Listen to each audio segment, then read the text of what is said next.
Hey there, everybody. Welcome to Cardboard Commander. My name is Jerry, and I want to welcome you to the Zone of Control podcast, episode number 7.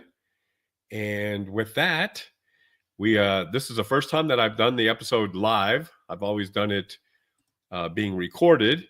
So I'm trying to learn how to do all this and everything, plus see all the comments. So I'm going to have to bounce back and forth, I think, between YouTube because I'm a rookie at this and not sure how to see the comments in StreamYard. So I'm sure there's a way to do that. I just don't know how to make that happen. So I am going to pull this up though so I can see the comments and hopefully I can see.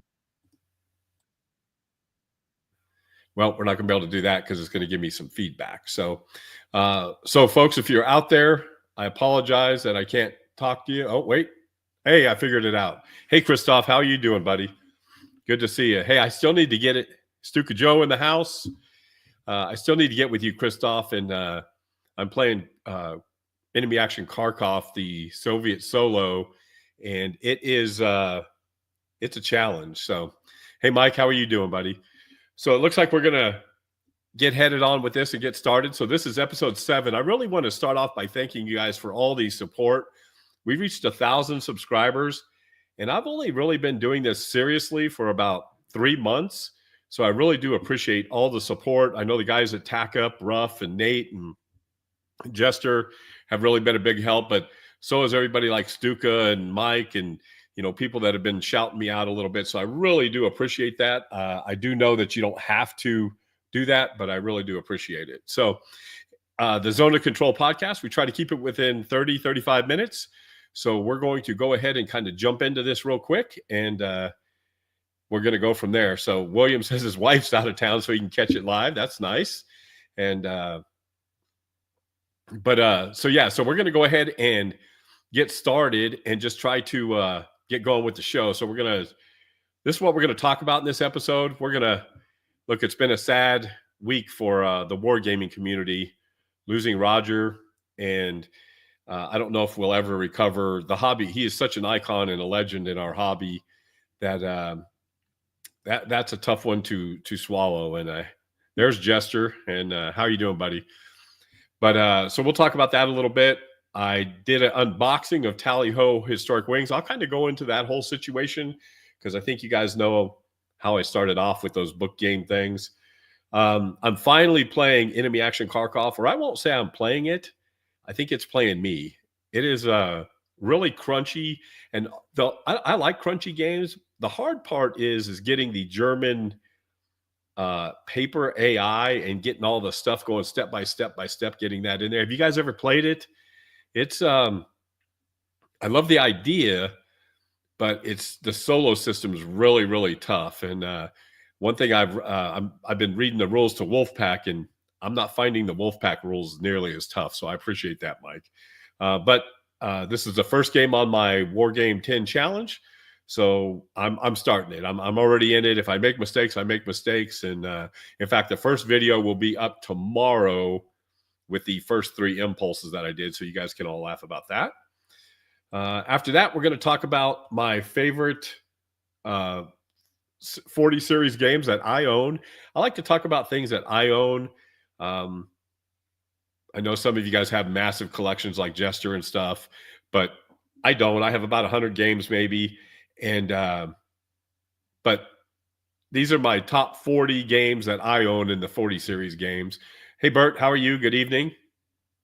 And Mike, I may take you up on that. Maybe do a little episode with you in there. That'd be great. I'd love to learn from the person who designed the game. So then we'll talk about the P500 games that I have on pre-order. And as we know, those could come tomorrow or a year down the line. We never know. Then we'll talk about our featured YouTube channel. And then we'll close it up with our Thursday night showdown with ID Jester. So last week, as you guys know, I lost again to Jester. So I'm 0 for 4. I'm in a serious slump. And I've lost 2 Combat Commander games, which I kind of consider myself pretty good at that game. But Jester's beat me twice, so I've got to get some revenge. So next week we're going to be playing a game, so we'll talk about that again. Yes, Jester, you did win again. And But yeah, and it's in all fun. I will say I've had more fun playing with Jester and just the back and forth, and we want to win, but it's not the biggest thing on the channel, so that's really cool. So yeah, Christoph, we do need to do that. So I hear he's struggling a little bit with fighting formations, but I may be wrong there. All right, so we're going to jump into this. So earlier this week, I did a little video just talking about what Roger meant to me personally, and I started playing war games in 1978, and I went into my local war game store in Albuquerque, and I was going to go buy D&D because at the time everybody was playing D&D, right? And I remember I walked into the war game place, and they had a squad leader game on display, and I went and I was kind of intrigued, and they had a gaming area in the back, and so I went in back, and there was a couple guys playing squad leader, and one of the guys, they were old guys at the time, probably in their mid-30s or so. And in Albuquerque, there's a lot of PhDs that work at Sandia Labs and all the military weapons places there. And so they sat me down and kind of tried to show a 14-year-old how to play squad leader. And it was eye-opening and basically changed my whole thought on my gaming. Is I really decided at that point I wanted to make sure that was something that I was going to continue doing. And that's how my military history and wargaming thing came into play. But squad leader, that covers iconic. And again, Roger he's done so many great things. And I made a video, so I'm not going to go all over that again. You guys can go check it out on my channel. But I just picked some of the covers that I really liked. And if you guys, his art, it's just really good stuff, but I really feel bad for his family. All my condolences to them. Boy, they had a rough last month and a half, and it's been horrible. So, but again, it's going to be hard to replace Roger, and I'm so glad. I don't know if you guys noticed, but when you go look at the video, he actually sent me a copy. They wanted me to do a review of it, which I did. It's also on the channel, but he wrote a great little note inside the book, and it's something I'll cherish forever. So. Okay, Christoph, what'd you say? I'm 46, and you got. Well, Christoph, I'm older than 46, so you're still a youngster for that. And then yeah, you're right. Stuka Joe is squad leader, and I still play ASL to this day. It's one of those games that kind of transforms you and makes you want to play. Right? It's just one of those things. So let's check out. So tally ho. So you guys, I did a whole thing on buying these book games, right? So I'm old school, right? I like to pick up a box. I like to, touch and feel and push counters around. And when these games started coming around during COVID, I remember looking at them, and I was telling my wife, I was like, I'm going to pay $30 for a game, and I have to do all the work. And it just didn't sit right with me. It was weird. But I decided I'd take the plunge after I watched The War Room, and Thomas von Hare was on there, and he, of course, designed the game. And so I decided to go ahead and take the plunge, and I did. And it's amazing. The rule book's great. It just looks really good. But again, it just kind of solidified my thing that I suck at arts and crafts, and that hasn't changed. So I went ahead and ordered the box version of it, and I'm so glad I did. It is so well put together. Blue Panther has really got the printing thing down. The counters are great, the boards are great. I would have went through 1,200 inkjet cartridges trying to figure that crap out. So I'm really happy that I took the plunge. I'm getting ready to play the game myself, but so I did a little unboxing of that. So that's on the channel. So if you want to go check that out. Finally, the War Room Challenge. So I know some, like, Jester's on game 7,000 already for the year or whatever.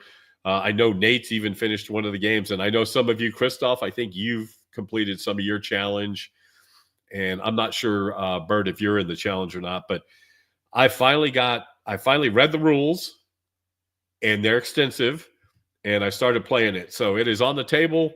It is ready to go. And so far, I'll be honest with you, I've had fun doing it.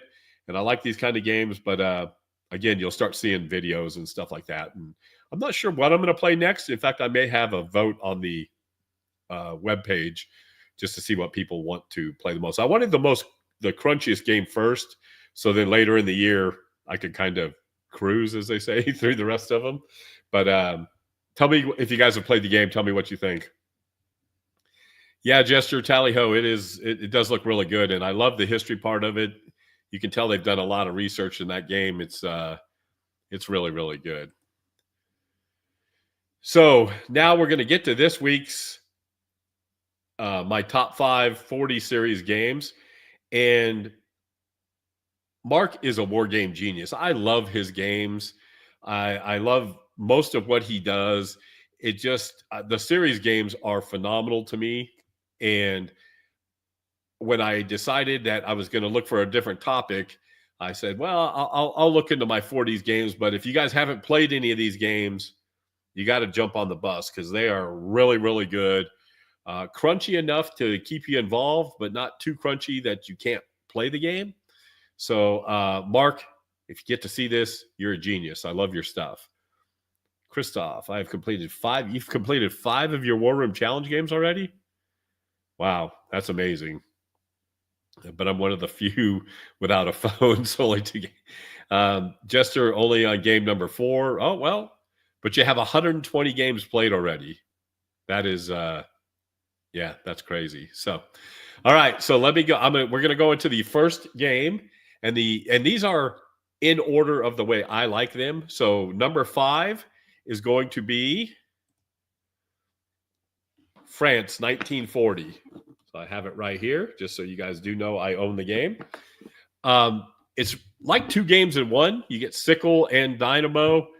The new version is really nice. The counters are so good. The map boards are beautiful. It's just and I will say, talking about art, I really do like the new art on some of the new 40 series games. Really, really good. I really do appreciate the art. But I have got to place one of the scenarios here. It's kind of the same premise. You know, this one's a little easier to get into than some of them, but I really do appreciate the France 40 games. And the new one, when it came out, I actually purged my old one to Noble Knight so I could get more games. So on a side note, when I first started this about a year ago, when I started getting really back into the gaming, I had about 250 games, and I decided I just was going to purge the games I don't play and only concentrate on games I played. And I'm so glad I've done that. And Noble Knight, I'm not sponsored by them, but they've been great because I can turn games in, get credit, get new games. So it's worked really, really good. So Gesture France 40 is really good. I love it. Yep, it is really, really good. Christoph, the Overflight does look good as well. So I have to say I'm kind of interested in that as well. But France 40, so that's number 5 on my top 5. The next one, and this one took me by surprise, North Africa, is I'm not usually a North Africa fan of games, and I'll let you know why. Because most of the time, what are North Africa games turn into, right? They're supply. It's just supply, getting in position for supply, very little combat. It's all about maneuver and supply. And this game has an aspect of that. You still have to be cognizant of that fact. But the way Mark has done the game and the way it plays, it is so easy to play, but the supply part of it doesn't overwhelm you, and you can actually get into the game. And it is a beautiful board. I've played it a couple times. I want to get it out again and play it. This game's a lot of fun. I have played this only on Vassal. I haven't set it up on the table. Where I played France 40, I've set it up on the table. But North Africa, I haven't set up on the table. But I've only played it on Vassal, but North Africa is like my number 4. It is such a good game to play, and really do like it, and can't wait to get it back on the table again. So number 3, this was tough for me because I really like this game. I love the campaign. So if you were going to start off with the beginner 40 series games, I think I would recommend Salerno, just because it is easy to get into. It's a smaller map. It's easy to maneuver. There's not tons of counters on the board. It just really it's one of my favorites. I love the way the board looks, and it gets you into the 40 series games and starts talking about Zoc bonds and all of that, but it's not so overwhelming that you can't enjoy the play. So Gesture for me, North Africa 41. Yeah, the size of the game, and so it's kind of funny. I'm gonna go off on a little tangent here with that. Gesture, I know Gesture doesn't like to spend a lot of time setting up games, and he would rather play the game, right? And that's cool, because I know a lot of people who do that. I really enjoy setting up a game, and I think my wife thinks I'm nuts, because I will sit there and physically just look at a game while I'm setting it up. And on my desk back there that you can see, I have cats. And so if you guys have cats, cats are Godzilla to war games. And so I wanted to find a way where I could still look at the board, but not have the cats trash the board. So I made a little thing where a plexiglass, I can sit there and look at the board. But I really do like setting up bigger games and just kind of looking at it and kind of getting the grand strategy. But I didn't mean to go off on a tangent. I know Jester, that's one of the things that I've kind of got from his War Room talks. The size of this game, Jester does. This is a game we should play. We should really play this. This would be a good one to play online. Let's see. Going to number 2 is Holland 44. And I have it. It's still shrunk wrap, because I haven't done an unboxing of this yet. So I'm going to be doing that next week. But I have played this online, and I will say I love this campaign anyhow. And again, look at that box art. I just love the box art. But Holland 44, we all know the story, right? It's again, you gotta rush to where you're going, but the game itself is beautiful. It's not that hard to play. A little harder to play than Salerno, but it's one of my favorites, and I also just love the campaign and everything. So let's see, Christoph. It's the cleaning up. Yeah, I guess my thing is with counters, with setting up and taking down games, is when I do tear them down, I try to place them in my carts where I can get, so when I go to set it up next time, I have all the reinforcements in one thing, I have all the people turns in another. So it's just, I try to really organize the game so they're easy to set up and on. But I've never really been bothered by that. I don't get in a hurry when I'm playing war games, to be honest with you. I try to just enjoy the whole thing, and I really, I really don't have that as a problem. Let's see, indeed, setting up is part of the strategic move. No, and that's true. You can kind of see the whole thing and kind of doing that. So I will say, Gestures guessed it. So my number 1 40 series games to this point is Normandy 44. And look, you can never have too many Normandy games, but I love the way that game plays. It's fast paced. I even like the landings in the 40 series game of Normandy. Is the paratroop drops, it's clean. The way you execute it is easy. And then it gets you right into the battle. You can't, I guess you could, but it's hard to lose the game on turn 1 in Normandy 44, where I played some Normandy games, and you can lose some Normandy games in the first turn if things go dreadfully wrong. But I just love the way that it's easy to set up. It looks great on the table. I didn't have the hard maps, but a friend of mine, Jester, thank you, got me the hard map, and so I really enjoy that, and that's really nice. But Normandy 44 is my favorite. I've played it probably 4 to 5 times, and it just gets better and better every time. Now, I will say, before I jump on, is I know a lot of people play these online. I would prefer to play the 40 series games in person, as with probably most of us, right? We'd much rather play in person.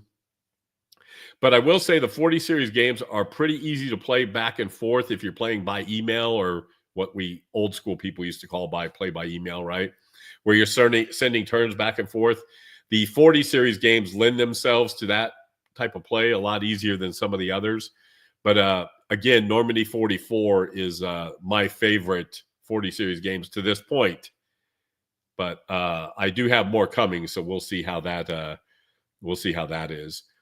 And then I do have an honorable mention, and that is Ardennes 44. Now, out of all the 40 series games that I have, this is my least favorite. It's not that I don't like the game, it's just my least favorite. One of the things I don't like about this game is the map is really hard to distinguish. There's a lot of greens, which I get what they were trying to do, but it's kind of hard to see everything on the board. I think it's weird because I think the rules to that are a little clunky, and you can tell the 40 series games have gotten so much better than from when this came out. But again, it's not a bad game. I've played it 2 or 3 times. I would have no problem playing it again. It's just not my favorite of the 40 series games. So do me a favor. Tell me what you guys like. Which ones are your favorites? Have you played them? If you guys want to play a game, shoot me a note. I would love to play any of these games. That would be great.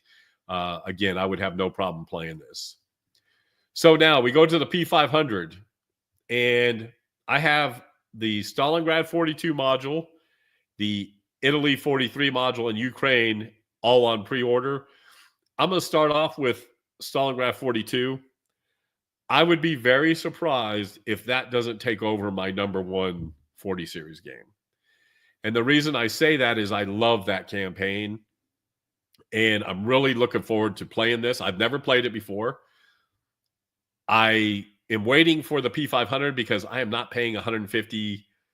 I saw some place $170 to get a Stalingrad 42 copy. I like to play the game, and I want to play the game. I don't need to play it that bad. And hey, so that takes me off on a little tangent too. Yesterday, Noble Knight Games, I get a ping. I think some of you probably saw my short on this. I get a ping, and I play Advanced Squad Leader Starter Kit, and I've been looking for a Decision at Elst, which is their historical module. You can't buy it. It's been sold out forever. That's a whole different other story, right? But it's on my want list, so all of a sudden it pings, and it says, yep, we've got it. So I go over to, I want to check it out and see what it is. They want $299 for Decision at Elst.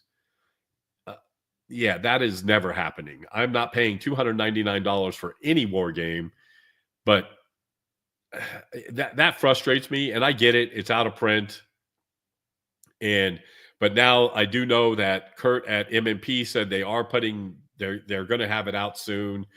So I'll just wait for the reprint and wait for that. But $299. So I asked this in the short yesterday, what's the most expensive game you've purchased?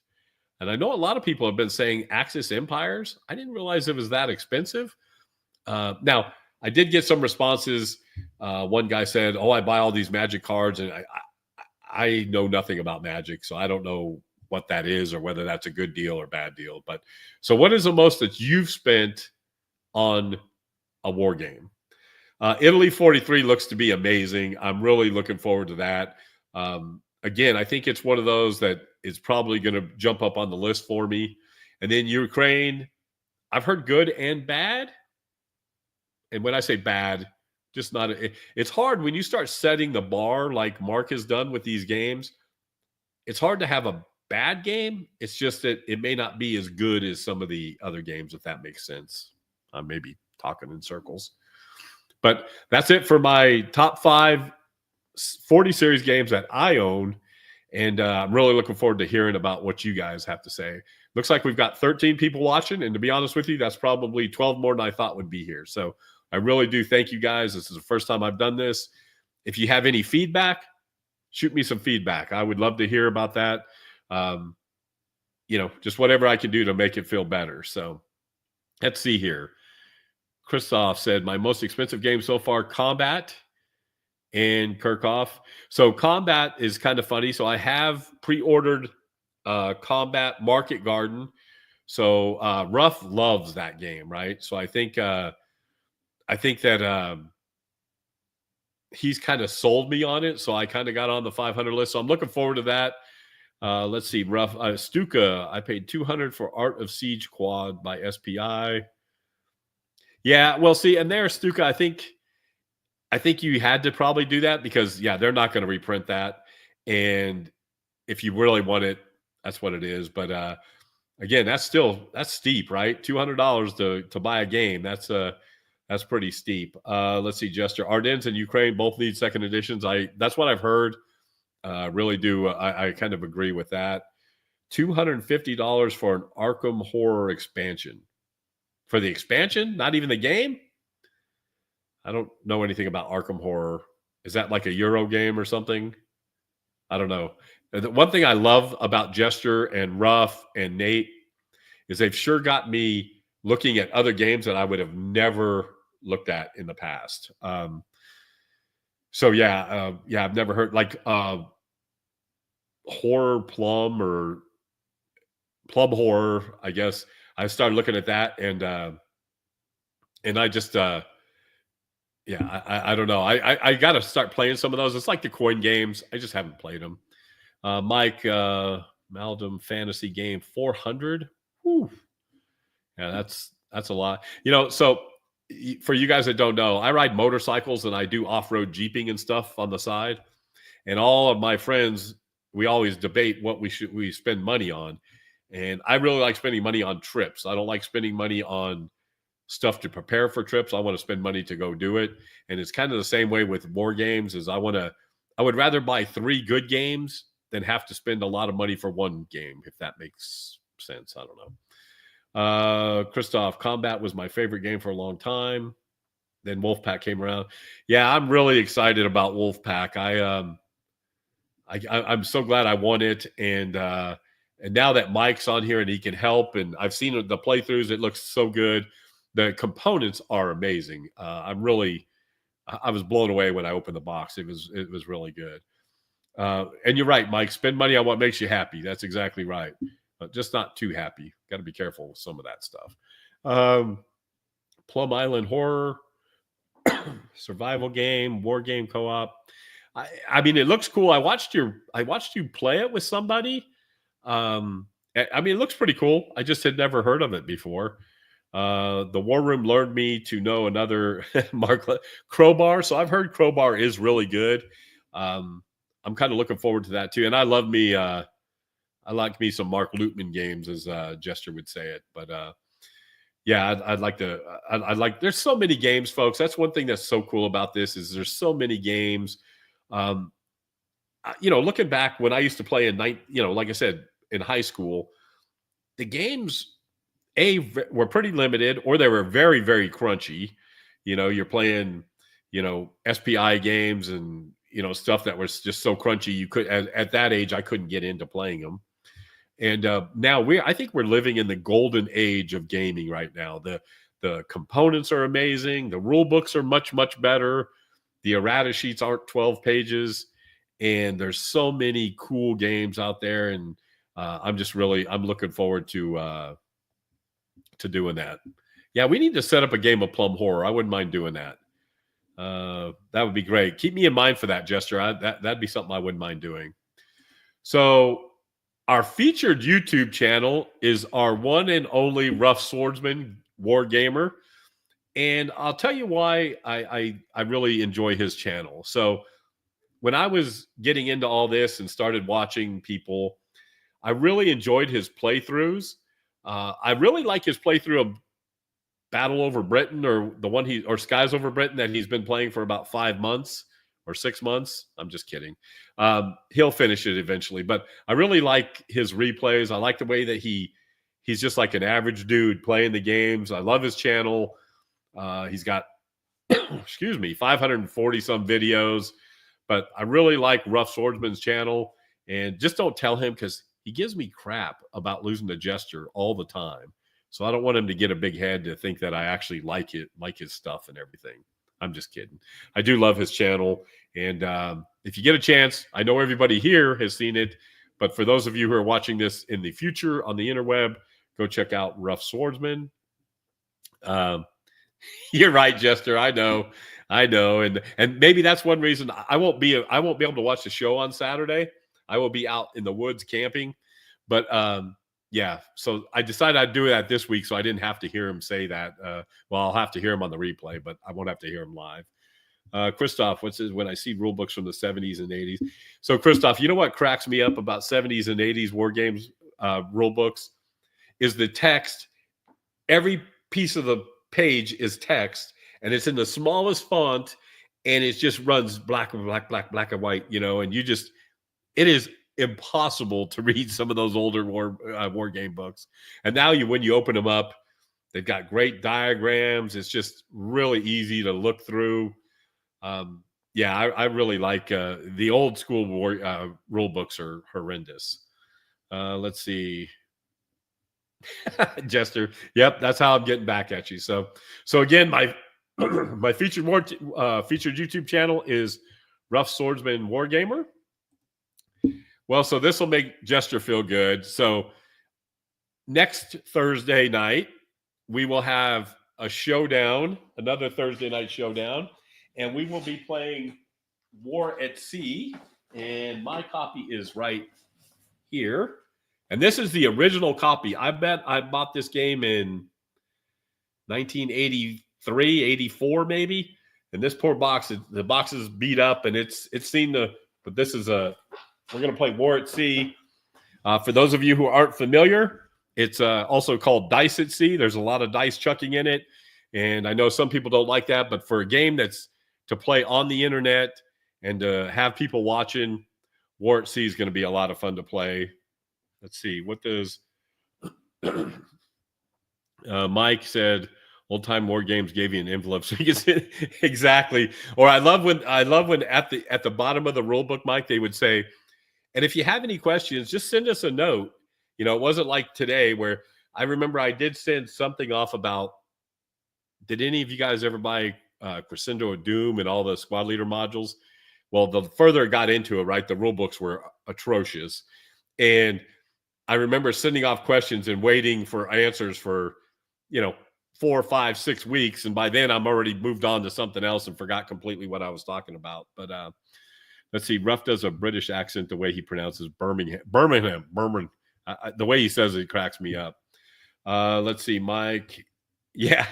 And I really like Ardwolf's channel too. He does a good job. I like watching his stuff. But so tune in next Thursday, 7 p.m. And we will be playing on my channel at Cardboard Commander, and we'll be playing War at Sea. So that's another one. So I'll show you guys that real quick. This is a rule book that you have to really get into. So look at that text right there, right? The old school rule book. But the good thing is it's only like 6 pages. So even when but again, they pack a lot of stuff into 6 pages. But yeah, it's just kind of funny when you look at that. So, all right, let's see. Mark Herman has a great story when we first. Can you imagine you finally get a job at what you want to do, and that's what you get stuck doing, is you get to you get to answer that. So, let's see what else we got here. That's awesome. Hi, Dicey Dave. How are you? All right, so let's go forward here. Hey, so every Thursday going forward, we'll have either a recorded version or a live version. So every other week, I think, is how I'm going to do it. I'm really trying to keep them at 30 to 35 minutes, 40 minutes. It's hard to do. I could probably do an hour. I just don't want to do some of the shows that go on for hours and hours. It's great when you have multiple hosts, but nobody wants to hear Jerry talk for an hour and a half. They just don't. So, but stay tuned. Mark it on your calendars. Do all that for me if you could. And then again, man, just thank you guys so much for, I know 1,000 subscribers to some of you is nothing, but I was really inspired to do some of these channels, Jester, Stuka Joe. I still think Stuka Joe's on the mantle of war gamers that do this stuff. His audio is so good. I love the way he does all his filming. But again, those guys are the ones that kind of got me inspired to do this. And look, I suck at it sometimes, but I guess we all get better at it the farther we go. So I just really do appreciate all of the support, and I want to thank you guys again. It's been amazing. So we're going to go ahead and wrap this up. So, folks, I really appreciate it. We had at the most 17 people on here, so I want to really thank you guys for doing that. Go check out at Cardboard Commander, like and subscribe, do all that YouTube stuff for me. I really do appreciate it. Go check out the Cardboard Commander Facebook group. We're on Instagram. We're on X. I'm not a big fan of X. I may be going to Blue Sky next. I don't know. We're going to have to figure that one out. And then go check out cardboardcommander.com. I do have just I have a blog, and I'm always got something on there that's pretty up and coming and new. And so if you guys can, go check out the blog. I know a lot of you guys still read blogs, or is it all just YouTube now? But I do like to do the blog. And like I said, you can go on there. You can see this old school war game before I leave, Fast Attack Boats. The first tournament I ever won was Fast Attack Boats. It's awesome. But yeah, if you guys could, like I said, go check it out. And I really do appreciate the support. Until next time, everybody, be safe, be kind, and happy wargaming. We'll talk to you all soon. Thanks for stopping by, everybody.